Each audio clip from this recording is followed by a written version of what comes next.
Under the fading orange glow of a war-torn desert evening, the distant rumble of rotors sliced through the dry sky as a U.S. Navy helicopter touched down near a forward operating post tucked into jagged mountains. Dust rose like a storm and Special Warfare Combat Medic Chief Daniel Brooks jumped out, boots hitting the ground with practiced precision. He had seen chaos, blood and loss, but nothing prepared him for what was coming that day. The forward team had radioed in injuries, ambush, medical emergency. Brooks rushed through the low mud walls, scanning the wounded soldiers. Groaned, radios crackled, tension thick as heat. Then his eyes stopped and time slowed. A figure lay silent and bleeding, dusty, fatigues torn, hands folded over her stomach, breath shallow, but her uniform insignia froze him completely. A golden falcon over a green shield crowned with a crescent, the emblem of a foreign elite regiment. A unit whispered about, never confirmed, a secret female special detachment from a powerful Middle Eastern monarchy. Their presence anywhere was classified, their missions unknown. Brooks froze, heart punching his ribs. Who was she? Why was she here? And why did seeing her make something in his chest tighten like history had slammed into him? A voice snapped him back, "Chief, we need her stabilized now." He knelt, fingers finding her pulse, faint as a fading echo, chest rising, shallow eyes fluttering, trying to speak but failing. Brooks moved fast, gauze pressure, oxygen, adrenaline ticking like a bomb. She opened her eyes, once deep, dark, focused, as if she knew something he did not. Then she slipped under again.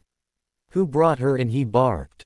"She saved two of our guys," Corporal Hughes answered. "Took a round, pulling Turner out. We didn't even realize she was hit until regroup." Brooks looked again at the emblem, breath uneven, his mind raced but his hands continued. Instinct, bandage, secure, fluids ready. She looked calm, like warriors who did not fear the end. She was rushed to the field tent for surgery. Brooks followed, unable to walk away.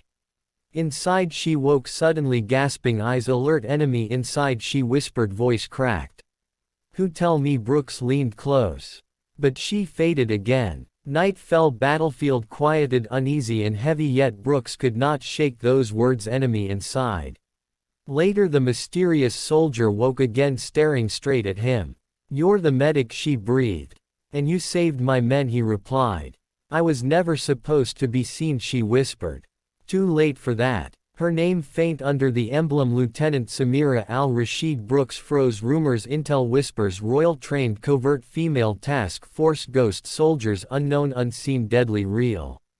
"You hesitated when you saw my emblem," she said. "Nobody knew your unit existed," he answered. "Good, then we did our job." Before questions came, gunfire exploded outside. Explosions shook the base, shouts, soldiers rushing, base under attack. Samira pushed up. Brooks tried to stop her. "Your wound. Duty doesn't stop because I bleed," she hissed, grabbing a sidearm. "They tracked me, they want what I carry, and to kill anyone who saw me." "So it wasn't random insurgents," Brooks breathed. "No rogue paramilitary funded by black networks. They want destabilization, they want war." One intercepted their plans. Shots tore through canvas. Brooks grabbed a rifle. "You can barely stand." "Then we die fighting," she answered. "I do not get captured." "You won't die," Brooks growled. "Not after saving my men." A fighter burst in. Samira fired first, one shot clean, lethal. Brooks stared, shocked, even wounded. She fought like an apex predator. They moved side by side, clearing corners. Samira breathing pain but eyes sharp, her steps sure, even trembling. Brooks guiding, protecting, she firing, precise, cold, controlled. "You Americans think strength is loud," she gasped at one point. "And you think strength is silent suffering," he answered. "It is when the world never hears your victories," she murmured. Grenades thundered but slowly silence returned. Reinforcements arrived. The attack retreated into mountains. Dawn bled across sky, calm returning, shaky and raw. Samira sat outside on a crate. Brooks handed water. "You need surgery again." "I will after sunrise," she whispered. "I needed to see day. You saved Americans. I came to stop a war. Saving them happened along the way. What now? I disappear. You never saw me. You think I can forget this? You must, or you endanger us both."